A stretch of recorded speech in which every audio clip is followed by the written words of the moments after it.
The background of the diary is a little suburb near Paris. Everything that happens here happened in this little place called Louvciennes. Louvciennes resembles the village where Madame Bovary lived and died. It is old, untouched and unchanged by modern life. It is built on a hill overlooking the Seine. On clear nights one can see Paris. It has an old church dominating a group of small houses, cobblestone streets, and several large properties, manor houses, a castle on the outskirts of the village. One of the properties belonged to Madame du Barry. During the Revolution her lover was guillotined and his head thrown over the ivy-covered wall into her garden. This is now the property of Coty. There's a forest all around in which the kings of France once hunted.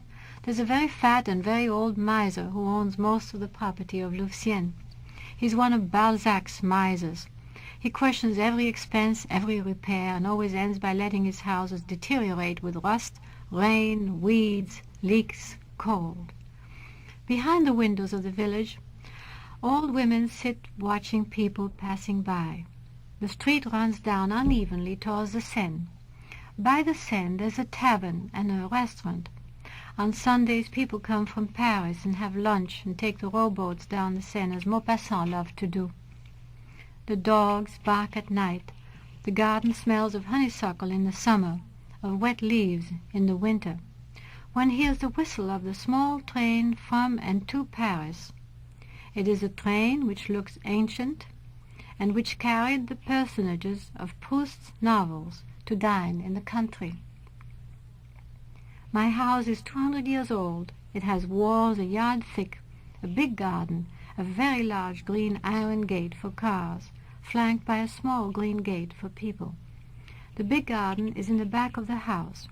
In the front there's a gravel driveway and a pool, which is now filled with dirt and planted with ivy. The fountain emerges like the headstone of a tomb. The bell people pull sounds like a giant cowbell. It shakes and echoes a long time after it's been pulled. When it rings, the Spanish maid, Emilia, swings open the large gate, and the cars drive up the gravel path, making a crackling sound. There are 11 windows showing between the wooden trellis covered with ivy. One shutter in the middle was put there for symmetry only, but I often dream about this mysterious room which does not exist behind the closed shutter. Behind the house lies a vast, wild, tangled garden. I never liked formal gardens. At the very back is a wooded section with a small brook, a small bridge overrun with ivy and moss and ferns. The day begins always with the sound of gravel crushed by the car. The shutters are pushed open by Emilia, and the day admitted. With the first crushing of the gravel on the wheels comes the barking of the police dog, Banco, and the carillon of the church bells. When I look at the large green iron gate from my window, it takes on the air of a prison gate. An unjust feeling, I know.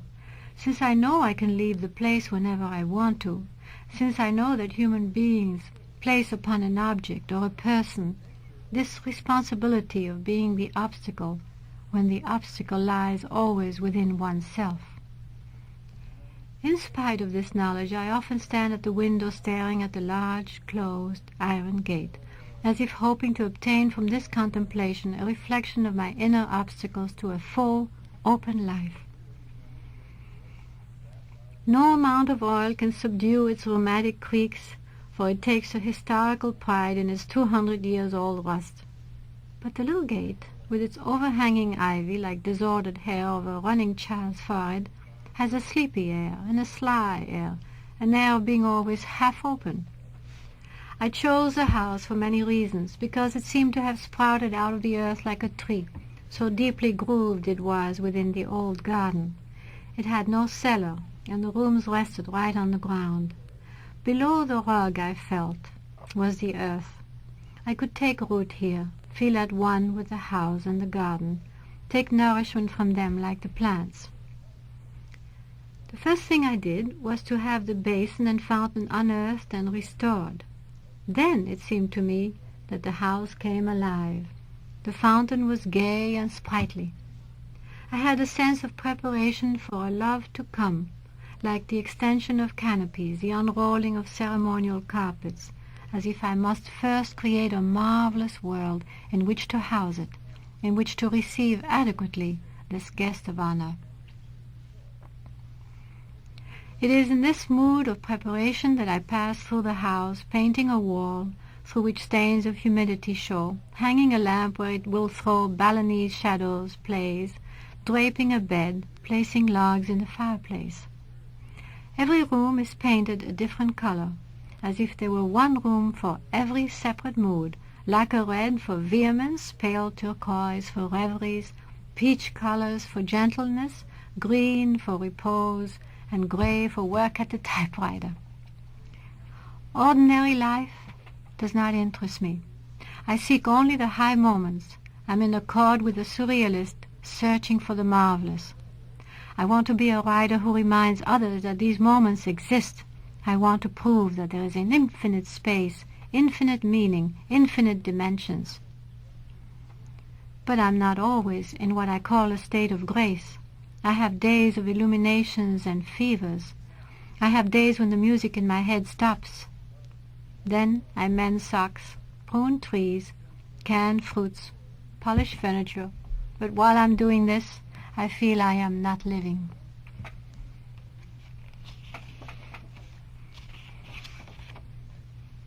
It was to this place that Henry Miller came one day, introduced by a young lawyer who had given me some advice on the copyrights of my book on D.H. Lawrence. When I saw Henry Miller walking towards the door where I stood waiting, I closed my eyes for an instant to see him by some other inner eye. He was warm, joyous, relaxed, natural. He would have passed anonymously through a crowd. He was slender, lean, not tall. He looked like a Buddhist monk, a rosy-skinned monk, with his partly bald head aureoled by lively silver hair, his full, sensuous mouth. His blue eyes were cool and observant, but his mouth was emotional and vulnerable. His laughter was contagious, and his voice caressing and warm like a Negro voice. He was so different from his brutal, violent, vital writing, his caricatures, his Rabelaisian farces, his exaggerations. The smile at the corner of his eyes was almost clownish. The mellow tone of his voice was almost like a purring content. He's a man whom life intoxicates, who has no need of wine, who is floating in a self-created euphoria. In the middle of a serious discussion between Richard and Joaquin, he began to laugh. Seeing the perplexity on Richard's face, he said, "I'm not laughing at you, Richard, but I just can't help myself. I don't care a bit who's right. I'm too happy. I'm just so happy right at this moment with all the colors around me, the fire in the fireplace, the good dinner, the wine. The whole moment is so wonderful, so wonderful." He talked slowly, as if enjoying his own words. He installed himself completely in the present. He appeared gentle and candid. He admitted he had only come because of Richard's promise of a good dinner. But now he wanted to know the whole house, everyone living in it, what each one did, and he asked question after question with casual unrelentingness. Henry Miller talked with Joaquin about music, about his compositions and his concerts. He went to shake my mother's hand. He visited the garden, looked over the books. He was full of curiosity. And then, sitting by the fire, he began to talk about himself. Last night I spent the night in a cinema de quartier. I had nowhere else to go. Richard was entertaining his girl. I watched the film 3 times because the actress reminded me of my wife, June. Then I slipped down into the seat and went to sleep. You know, they never clean up the place until morning, and even then the femme de ménage only grunts when she sees me and lets me off. Did you ever stay in a movie house when it's empty? You know, films are like a dose of opium. And as you come out into the street, it's a shock, and you're brutally awakened from your dream. But when you stay, you never wake up. The dream goes on working. I would fall asleep for a while and then see images on the screen, and I couldn't tell the difference between the film and a dream. I saw my wife June as she looked when she announced to me one morning in New York, "You've always wanted to go to Paris and become a writer. Well, I have the money, but I can't go with you. I'll follow you later." The story on the screen was about a woman who lied. She lied, and damn it, she made the lie come true. She wanted to become an actress, so she invented that she had a love affair with the best known of all the actors and publicized it so well, in such heightened colors, that the actor himself came to confront her. And then she explained to him why she had done it, describing at the same time the scenes which had taken place between them with such charm that he stayed on and fulfilled all that she had invented as if it had been a prophecy. My wife June can confuse me in this way. She stayed in New York to earn money for my trip. Don't ask me how she earns the money. Every time I tried to find out, I ran into such complicated stories, intrigues, miraculous barters, that I gave up trying to understand. Everything she did had that air of magic. "You want to go to Paris, Henry? I'll find a way. The rent is due? Oh, let me see the landlord." She reminded me of the gypsies I saw in the south of France. When they come home, they lift up their skirt, and presto, there's a chicken or two they've stolen. I felt that June's stories were lies, but I could not disprove them. I felt that her bargaining power came not from objects or ingenuity, but from giving herself. She would tell me to keep on writing and forget about all this, but I could not write. I spent all my time trying to figure out how she solved these problems without going to work, like everybody else. She never answered direct questions. She reminded me of the Arabs who believe that true intelligence consists of concealment of your thoughts. But damn it, you conceal your thoughts from an enemy, not a husband, lover, friend. She always said she concealed her thoughts from me, because whatever she did tell me, I would turn around and caricature. But I only do this when I'm angry. If she read a book, sooner or later I would discover it had been given to her by somebody else, and that her opinion of the book belonged to the giver. Other times she even told people that it was she who had first made me read Dostoevsky and Proust. I don't know why I'm talking in the past tense. She's coming in a few weeks. The two sides of himself showed simultaneously acceptance and passivity in life, rebellion and anger at whatever happened to him. He endured and then must avenge himself, probably in his writing, the writer's delayed reaction. June is an irritant. He turns away into the uncomplicated worlds that he enjoys. I like the prostitutes. There's no pretense there. They wash themselves in front of you. Henry's like a mythical animal. His writing is flamboyant, torrential, chaotic, treacherous, and dangerous. Our age has need of violence. I enjoy the power of his writing, the ugly, destructive, fearless, cathartic strength, the strange mixture of worship of life, enthusiasm, passionate interest in everything, energy, exuberance, laughter, and sudden destructive storms baffles me. Everything is blasted away. Hypocrisy, fear, pettiness, falsity. It is an assertion of instinct. He uses the first person, real names. He repudiates order and form and fiction itself. He writes in the uncoordinated way we feel, on various levels at once. Some time later, Henry appeared in Louvciennes with his wife, June. As June walked towards me from the darkness of the garden into the light of the door, I saw for the first time the most beautiful woman on earth.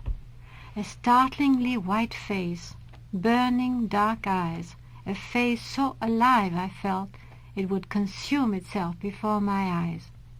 Years ago I tried to imagine a true beauty. I created in my mind an image of just such a woman.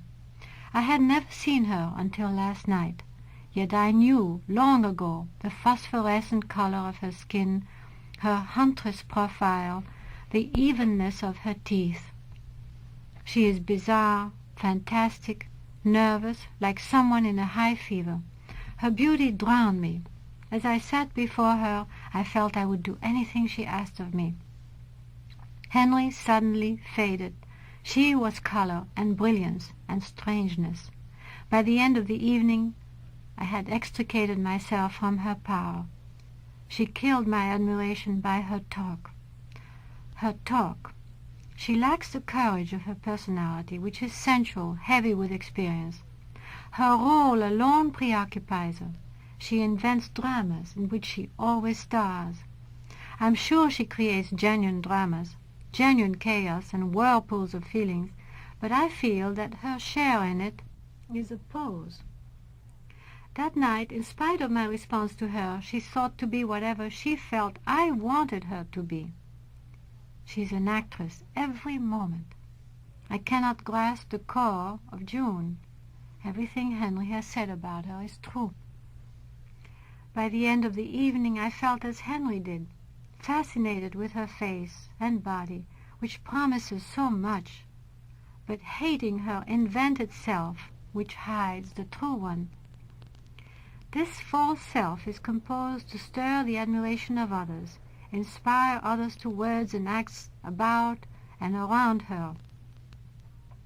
I feel she does not know what to do when confronted with these legends which are born around her face and body.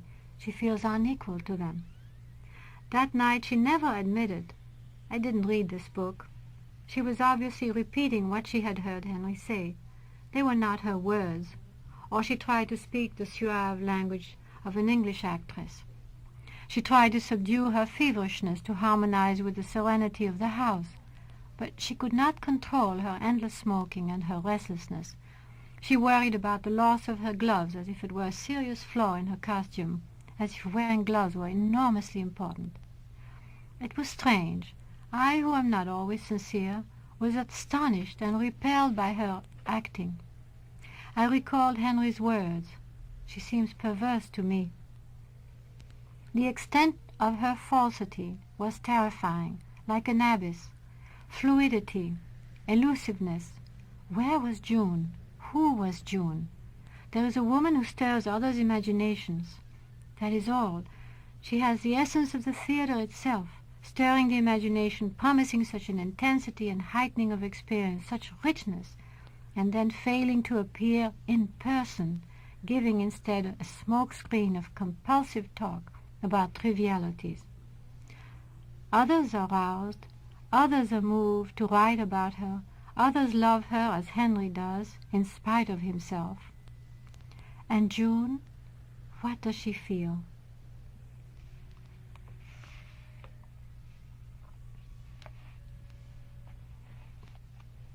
Feeling the conflict between my two lives, the life of Henry and June and the life I knew before I met them, I finally decided to see a Dr. Allendy, who was a very famous analyst at the time and also well known for his lectures at the Sorbonne on every new idea and every exploration in Paris at the time.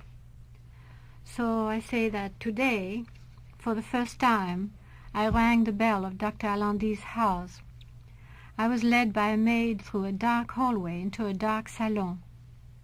The dark brown walls, the brown velvet chairs, the dark red rug received me like a quiet tomb, and I shivered. The only light came from a greenhouse on which it opened. It was filled with tropical plants, surrounding a small pool with goldfish in it. A pebble bath circled the pool. The sun filtered through the green leaves gave a subdued greenish light, as if I were at the bottom of the ocean. It seemed apt to leave ordinary daylight behind for the exploration of submerged worlds. Dr. Allendy's office was soundproofed by a heavy black Chinese curtain, embroidered in gold thread with a few papyrus branches. When the time came, he slid a door open and then lifted the curtain and stood there, very tall, his eyes the most alive part of his face, the eyes of a seer. He has very brilliant, even, small teeth and bold features. He is heavy, and his bearded face gives him a patriarchic air.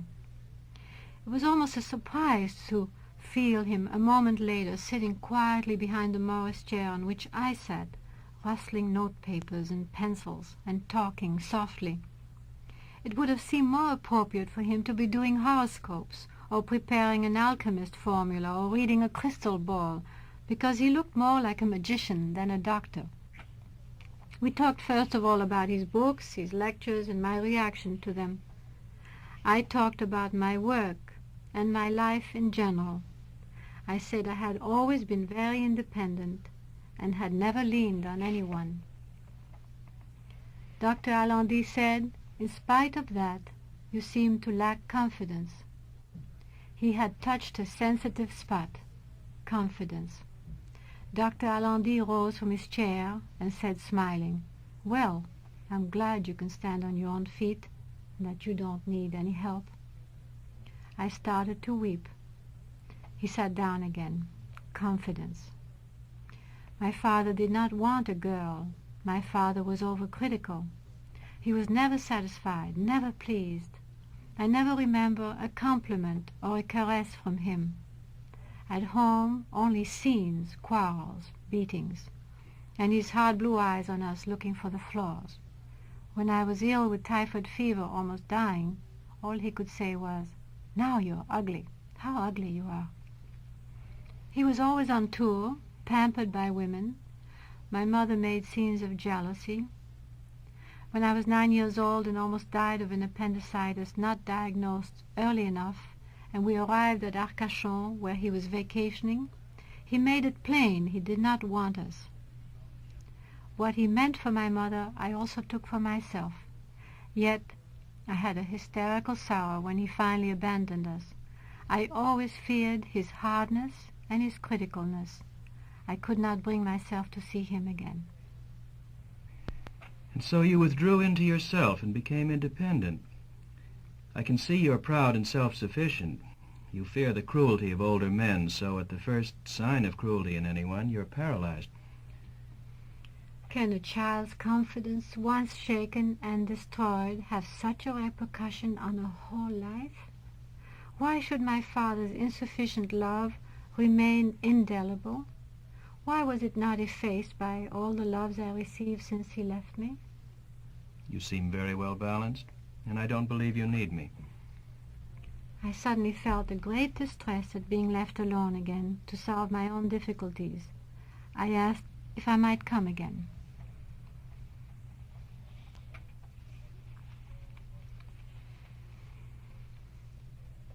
Never have I seen as clearly as tonight that my diary writing is a vice. I came home worn out by magnificent talks with Henry at the cafe. I glided into my bedroom, closed the curtains, threw a log into the fire, lit a cigarette, pulled the diary out of its last hiding place under my dressing table, threw it on the ivory silk quilt, and prepared for bed. I had the feeling that this is the way an opium smoker prepares for his opium pipe. For this is the moment when I relive my life in terms of a dream, a myth, an endless story.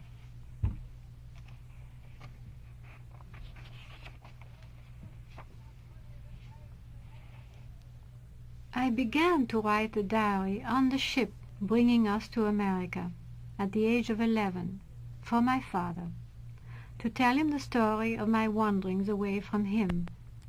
I tried to mail the volumes, but my mother did not let me, saying they might get lost. When I took communion at Mass, I imagined it was not Christ who visited me in this heart shaped like a room, but my father. I was aware that I had not only lost him, but a way of life, music, musicians, colorful visitors, prestige, a European life, as compared with life in America as an unknown immigrant with drab and colorless friends, and my mother struggling to support us.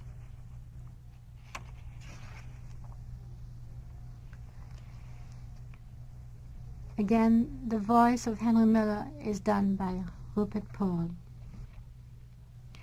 Many times Henry talks nonsense.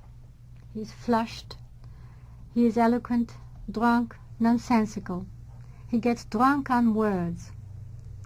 Summer heat, cafes. Henry has a few pages to show me, the first pages of his new book, Black Spring. He expected me to have written at least 10 pages in my diary after the last talks. But something has happened to the woman with the notebook. I feel like letting Henry do the writing. I want to enjoy the summer day. Words are secondary. Henry is correcting my first novel with care. Henry is a demon driven by curiosity, always pumping people. Henry is always pretending callousness. Is that an American disease? They are ashamed to show feeling? Anais, what you really look like is a Greek. There's something very Grecian about you. But the Greeks, they say, are treacherous. I've not written to June yet. Your book is really beautiful. There are memorable pages in it, and it's sharp and ironic, at times very strong. Most women's writing is so petty. Yours never is.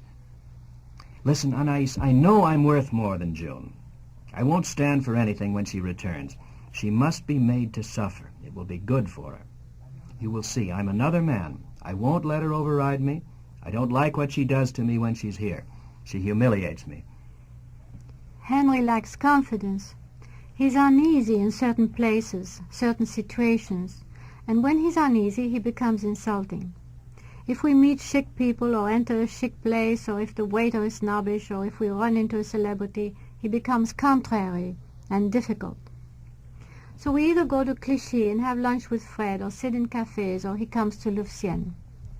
Sometimes I see a gnome like Henry, and I can imagine him as a child, impetuous, restless, mobile, and prankish. Henry may be teaching me how to become tougher, how to laugh, and how to feel less.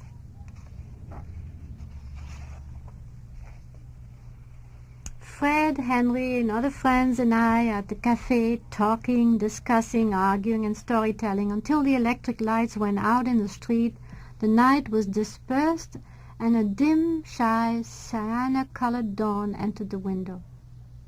The dawn. The dawn, I repeated. Henry thought it was the dawn itself which was a new experience.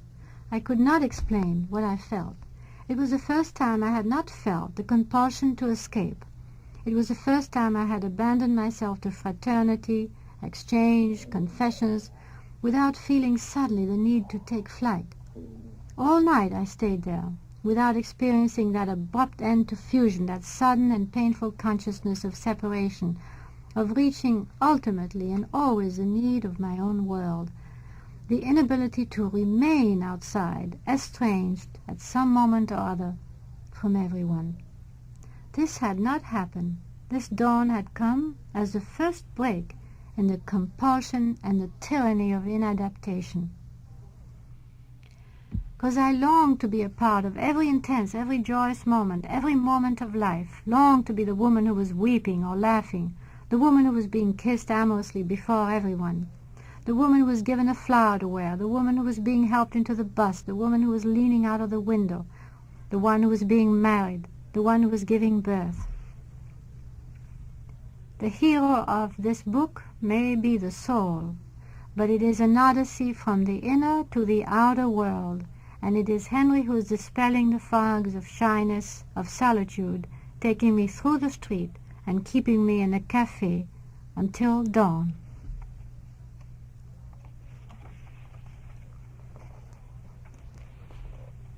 And so I carry the journal everywhere. The journal is out too. I carry it everywhere, writing on cafe tables while waiting for a friend, on the train, on the bus, in waiting rooms at the station, while my hair is washed at the Sorbonne when the lectures get tedious, on journeys, trips, almost while people are talking. It is while cooking, gardening, walking, or love-making that I remember my childhood, and not while reading Freud's preface to a little girl's journal. Henry teases me about my memory for conversation. Every now and then he says, "Put this down in your diary." He never says, as others do, "Do not put this down in your diary." Antonin Artaud, whom I met at this period, came for the first time to Louvciennes at the very moment that he was very preoccupied with the theater of cruelty that he was trying to set up. Antonin Artaud is the surrealist whom the surrealists disavowed. He was a lean, ghostly figure who haunts the cafes but who is never seen at the counter drinking or sitting among people laughing. He is the drugged, contracted being who walks always alone, who is seeking to produce plays which are like scenes of torture.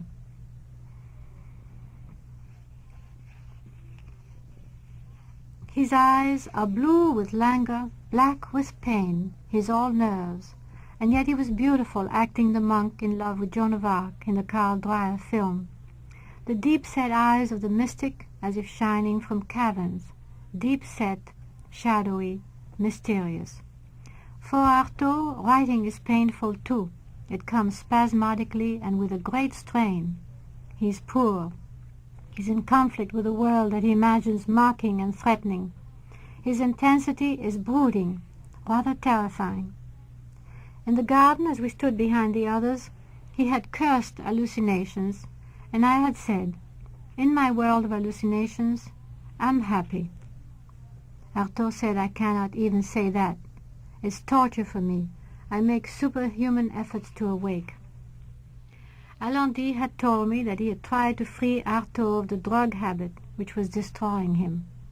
All I could see that evening was his revolt against interpretation. He was in patience with their presence as if they prevented him from exaltation. He talked with fire about the Kabbalah, magic, myths, legends.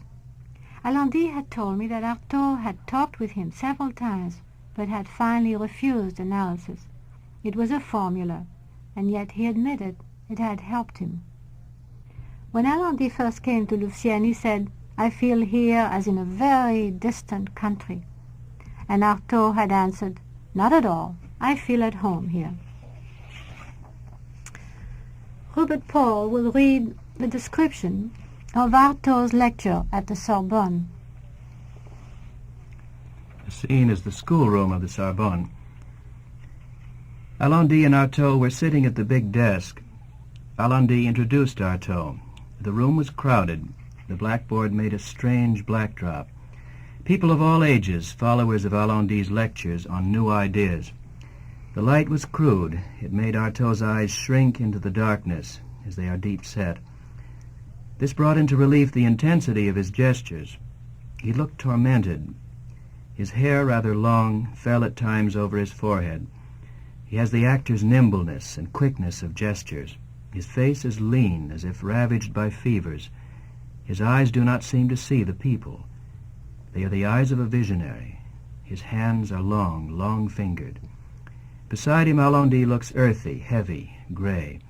He sits at the desk, massive, brooding.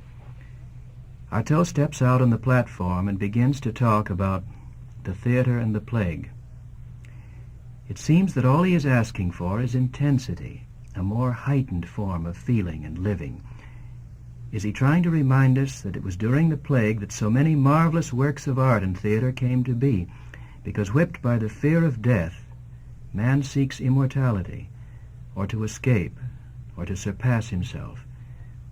And then, imperceptibly almost, he let go of the thread we were following, and began to act out dying by plague. No one quite knew when it began. To illustrate his conference, he was acting out an agony. La peste in French is so much more terrible than the plague in English. But no word could describe what Artaud acted on the platform of the Sorbonne. He forgot about his conference, the theater, his ideas, Dr. Allendy sitting there, the public, the young students, his wife, professors and directors. His face was contorted with anguish. One could see the perspiration dampening his hair. His eyes dilated, his muscles became cramped, his fingers struggled to retain their flexibility. He made one feel the parched and burning throat, the pains, the fever, the fire in the guts. He was in agony. He was screaming. He was delirious. He was enacting his own death, his own crucifixion. At first people gasped, and then they began to laugh. Everyone was laughing. They hissed. Then one by one they began to leave, noisily, talking, protesting. They banged the door as they left. The only ones who did not move were his friends. More protestations, more jeering. But Artaud went on until the last gasp and stayed on the floor. Then when the hall had emptied of all but his small group of friends, he walked straight up to Anaïs and kissed her hand. He asked her to go to the café with him. Everyone else had something to do. We all parted at the door of the Sorbonne, and Artaud and Anaïs walked out in a fine mist. They walked through the dark streets. He was hurt, wounded, baffled by the jeering. He spat out his anger. They always want to hear about. They want to hear an objective conference on the theater and the plague. And I want to give them the experience itself, the plague itself, so they will be terrified and awaken. I want to awaken them. They do not realize they are dead. Their death is total, like deafness, blindness. This is agony I portrayed. Mine, yes, and everyone who is alive.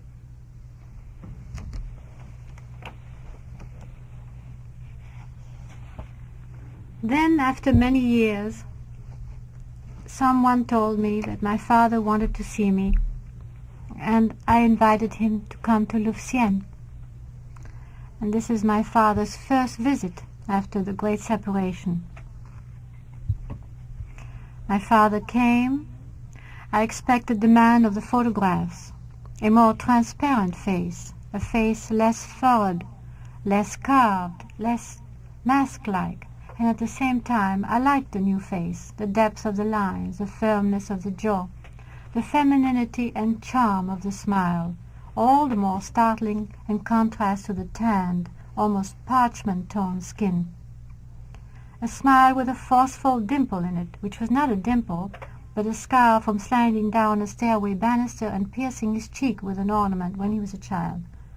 The neatness and compactness of the figure, grace, vital gestures, ease, youthfulness. A gust of imponderable charm, a supreme, open egotism. Webs of talk, defenses against unuttered accusations, justifying his life, his love of the sun, of the south of France, of luxury, preoccupation with the opinion of others, fear of criticism, susceptibility, continuous play-acting, wit and articulateness, violence of images, the lusty and vivid imagery of the Spanish language transposed into French. He had come to France, had studied with Vincent d'Indy, had been made the youngest professor at the Schola Cantorum when I was born. A childlike, disarming smile, always charm, the predominance of charm, undercurrents of puerility, unreality. A man who had pampered himself, or been pampered by women, cottoned himself against the deep pains of living by luxury, by salon life, by aesthetics, yet preoccupied with the fear of destructiveness, compelled to expand, obeying his quest of sensuality, of pleasure, having found no other way to obtain his desires but by deception. A passion for aesthetics and for creation, concerts, compositions, books, articles, research into lost and rare music, discovery of talented people, introducing them to the public, the Aguilar Quartet, La Argentina. Was the source of feeling dried up by pretenses, play-acting, by egotism? Would my double be my evil double? He incarnated all the dangers of my illusory life, my inventing of situations, my deceptions, my faults. In some way they seemed a caricature of me, because mine seemed motivated by deep feelings, and his by more superficial and worldly aims. The public played a major role in his life, the concert stage, the critics, fashionable and titled friends, salons and manners. Something very human and warm in me, my mother, perhaps, lived by truer values in people. He cared about display and dress, money. There was an unawareness of others, almost a cynicism.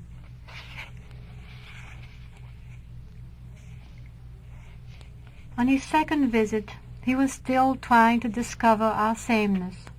We create harmony, security, a shelter, a home, and then we chafe for adventure like restless tigers, restless, vital, fearing to hurt others, to destroy others, but avid for life, renewals, evolutions.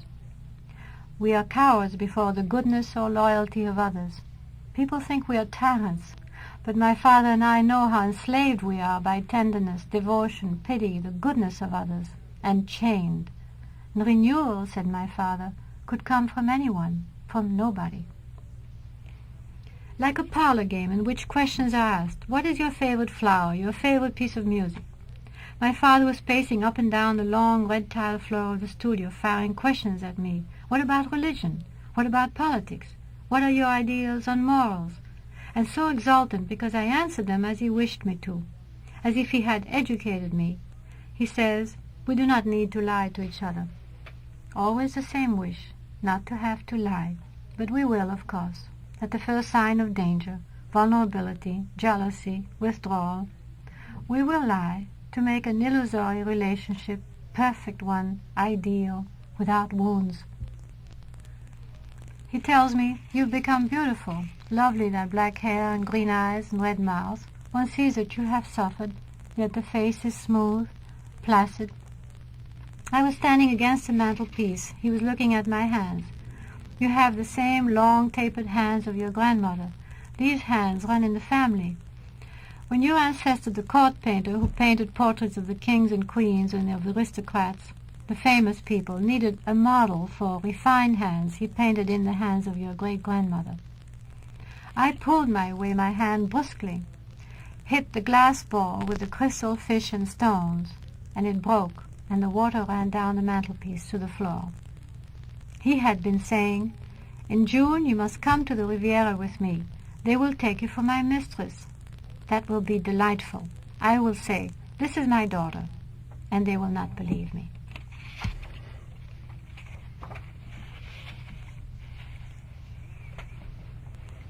This diary proves a tremendous, all-engulfing craving for truth, since to write it I risk destroying the whole edifice of my illusions, all the gifts I made, all that I created and protected, everyone whom I saved from the truth.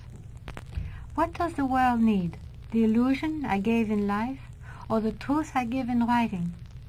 When I went about dreaming of satisfying people's dreams, satisfying their hunger for illusion, didn't I know that this was the most painful and the most insatiable hunger?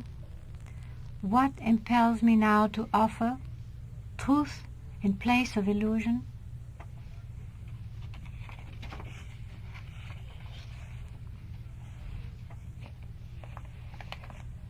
I heard about the death of my Spanish dancing teacher, Antonio Francisco Miralles, in a hotel room, alone, of asthma.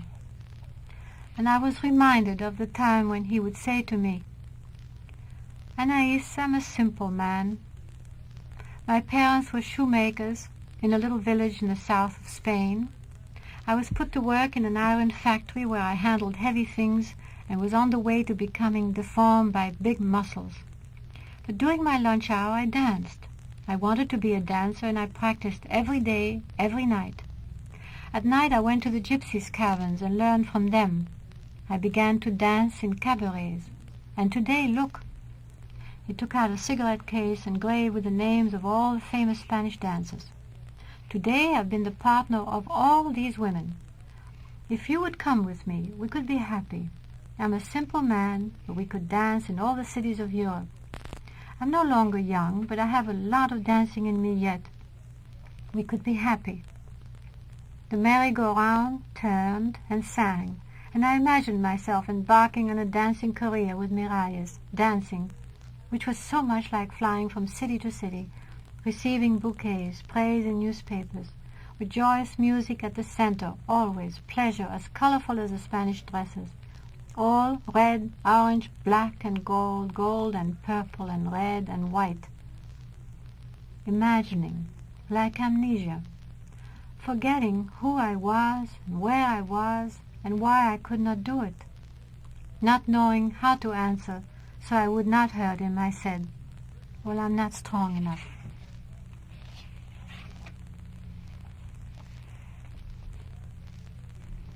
As Allendy did not seem to understand the artist, and I had been reading all the books of Dr. Otto Rank, and I had sent Henry Miller to visit him, and that he had a particular understanding of the artist, I decided to just go and visit him one day, and I just rang his bell.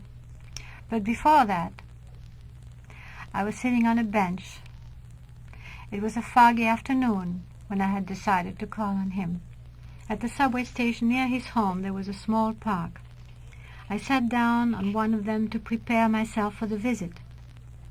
I felt that from such an abundance of life I must make a selection of what might interest him. He had made a specialty of the artist. He was interested in the artist. Would he be interested in a woman who had lived out all the themes that he wrote about, the double, illusion and reality, incestuous love through literature, creation and play, all the myths, return to the father after many adventures and obstacles, all the dreams. I had lived out the entire contents of his profound studies so impetuously that I had had no time to understand them, to sift them. I was confused and lost in trying to live out all of myself. There were always in me two women at least, one woman desperate and bewildered, who felt she was drowning, and another who only wanted to bring beauty, grace, and aliveness to people, and who would leap into a scene as upon a stage, conceal her true emotions, because they were weaknesses, helplessness, despair, and present to the world only a smile, an eagerness, curiosity, enthusiasm, interest. Should I come and say, "Dr. Rank, I feel like a shattered mirror," or else mention my book on D.H. Lawrence and the other books I was writing? He considered neurosis a failed work of art, the neurotic a failed artist.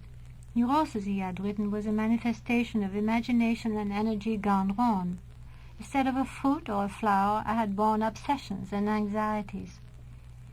It was this concept which appealed to me, that he did not call it an illness, but, as in nature, a misbegotten object, which might have equal beauty and fascination as the relatives of more legitimate and noble birth. Neurosis was Spanish moss on a tree. Which self should I bring him? The Anaïs who could be swept off her feet in the middle of a busy street and experience an emotional levitation? Street, people, incidents, words, all acquired a poetic diffusion, dissolving all sense of obstacle, fatality, crystallization, finite conclusions. It was an abstract drunkenness, druggedness, like the illumination of the poets. Or should I tell him about my crash landings? I had no in-between existence, only flights, mobility, euphoria, despair, depression, disillusion, paralysis, shock, and a shattering of the mirror. And so when I rang the bell, I said, "I'm one of the artists that you're writing about, Dr. Rank."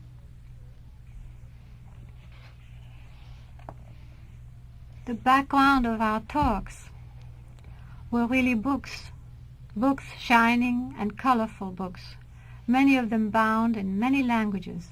They form the wall against which I see Rank. An impression of keenness, alertness, curiosity, the opposite of the automatic, ready formulas and filing away. The fire he brings to it, as if he felt a great exhilaration in these adventures and explorations. He gets a joy from it. It's no wonder he has evolved what he calls a dynamic analysis, swift, like an emotional shock treatment, direct, shortcut, outrageous according to the old methods. His joyousness and activity immediately relieves one's pain, the neurotic knot which ties up one's faculties in a vicious circle of conflict, paralysis, more conflict, guilt, atonement, punishment, and more guilt. Immediately I felt air and space, movement, vitality, the joy of detecting, divining, the spaciousness of his mind, the fine dexterity and muscular power, the swift changing colors of his own moods, the swiftness of his rhythm, because intuitive and subtle. I trust him. We are far from the banalities and the clichés of orthodox psychoanalysis. I sense an intelligence rendered clairvoyant by feeling. I sense an artist. I tell him everything. He does not separate me from my work. He seizes me through my work. He has understood the role of the diary, playing so many roles: dutiful daughter, devoted sister, mistress, protector, my father's newfound illusion, Henry's needed all-purpose friend. I had to find one place of truth, one dialogue without falsity. When others asked the truth of me, I was convinced it was not the truth they wanted, but an illusion they could bear to live with. I was convinced of people's need of illusion.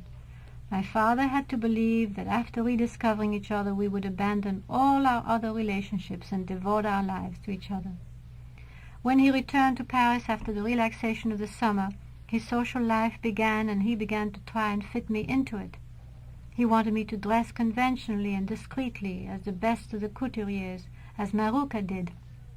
Neutral colors, English tailored suits in the morning, neatly cut and trimmed hair, every hair in place, and appear at his house, where the life resembled that of Jeanne, completely artificial, insincere, snobbish. My artist life was just the opposite. My artist friends liked slovenliness, shabbiness. They were at ease, and would have been more so if I could have dressed indifferently, sloppily, casually, if my hair had been in disorder and my skirt pinned up, etc. Somewhere in between lies Anais, who wants a free life, but not a shabby one. And what I have to say is really distinct from the artist and art. It is the woman who has to speak, and it is not only the woman, Anais, who has to speak, but I who have to speak for many women. As I discover myself, I feel I am merely one of many, a symbol. I begin to understand June, Jeanne, and many others, Georges Sand, Georgette Leblanc, Eleanora Duse, women of yesterday and women of today. The mute ones of the past, the inarticulate who took refuge behind wordless intuitions, and the women of today, all action and copies of men. And I in between. Here lies the personal overflow, the personal and feminine overfullness, feelings that are not for books, not for fiction, not for art. All that I want to enjoy, not transform. My life has been one long series of efforts, self-discipline, will. Here I can sketch, improvise, be free, and myself.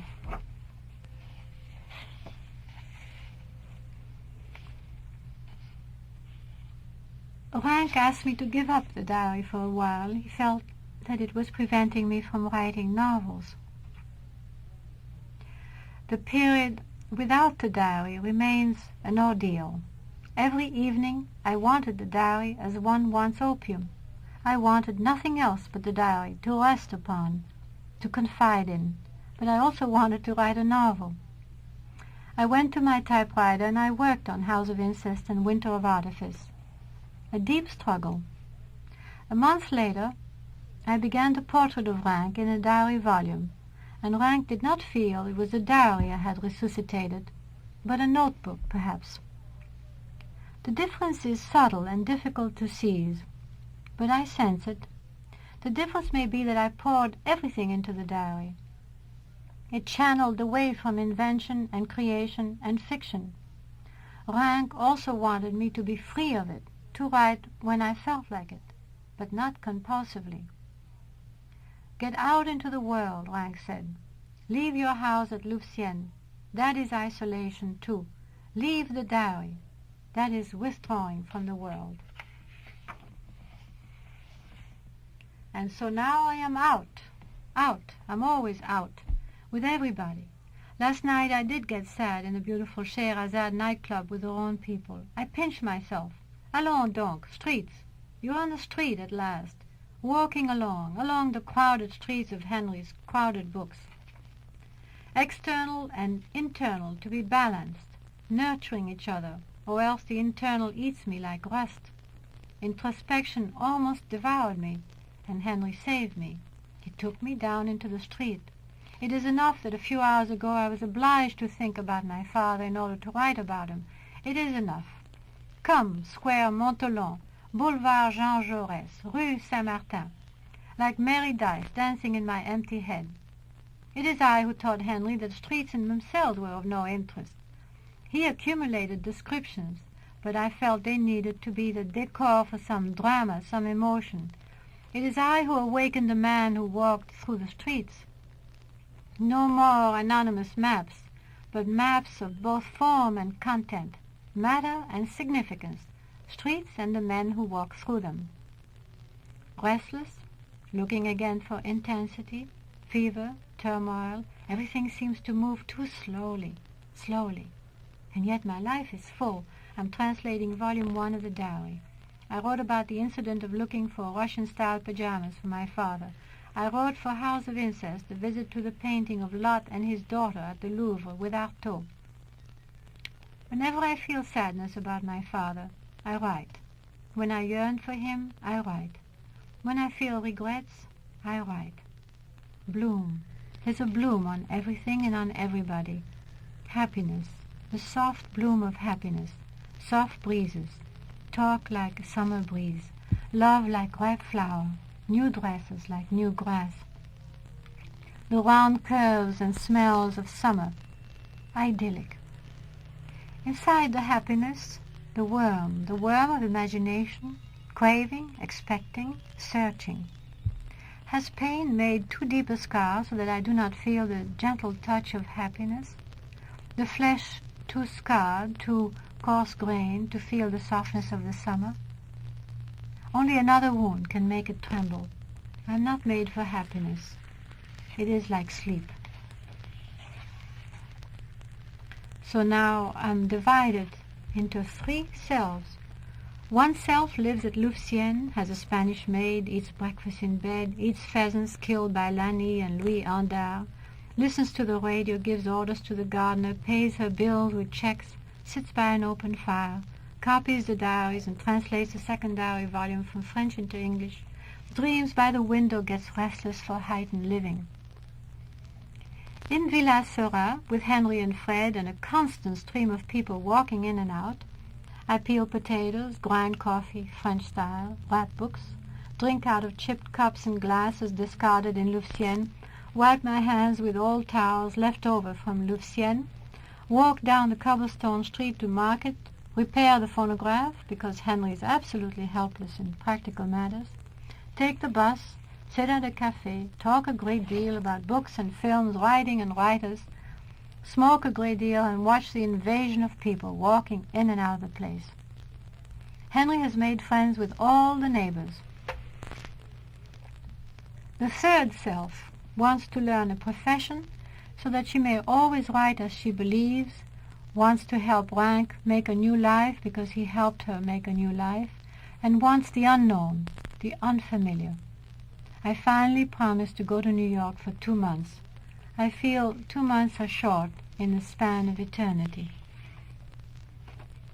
But psychoanalysis did save me, because it allowed the birth of the real me, a painful one for a woman, filled with dangers, for no one has ever loved an adventurous woman as they have loved adventurous men. The birth of the real me might have ended like that of my unborn child. I may not become a saint, but I'm very full and very rich. I cannot install myself anywhere yet. I must climb dizzier heights, but I still love the relative, not the absolute, the cabbage and the warmth of the fire, back on the phonograph and laughter and talk in the cafes, and a trunk packed for departure with copies of Tropic of Cancer, and Rank's last SOS, and the telephone ringing all day. Goodbye, goodbye, goodbye.